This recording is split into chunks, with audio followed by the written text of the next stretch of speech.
The 1993 Autech Gavia, a Japanese gem. Hey everyone, and welcome back to the channel. Today, we're diving into a truly unique and fascinating piece of automotive history, the 1993 Autech Gavia. What is the Autech Gavia? The Autech Gavia is a limited edition sports car from Japan that was produced in 1993. It's based on the popular Nissan Figaro, but with a more aggressive and sporty makeover. Autech, Nissan's in-house tuning division, took the Figaro and transformed it into a head-turning machine. Key features and modifications. Exterior, the Gavia boasts a more aggressive body kit with a larger front bumper, side skirts, and a rear spoiler. It also features unique alloy wheels and a lowered suspension. Engine. Under the hood, the Gavia is powered by a turbocharged version of the Figaro's 1.0-liter engine.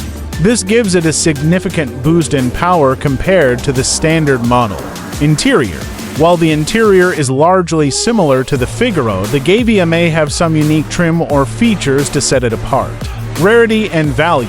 Due to its limited production run, the Autech Gavia is a highly sought-after collector's car.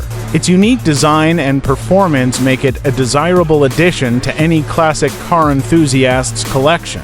While exact pricing can vary depending on the condition and specific features, the Gavia is generally considered a valuable investment. The 1993 Autech Gavia is a truly special and rare car that combines the charm of the Nissan Figaro with a more aggressive and sporty character. Its unique design and limited production make it a highly desirable collectible. If you're a fan of Japanese classic cars or simply appreciate unique and interesting vehicles, the Autech Gavia is definitely worth checking out. Thanks for watching. Don't forget to like, subscribe, and hit that notification bell for more automotive content.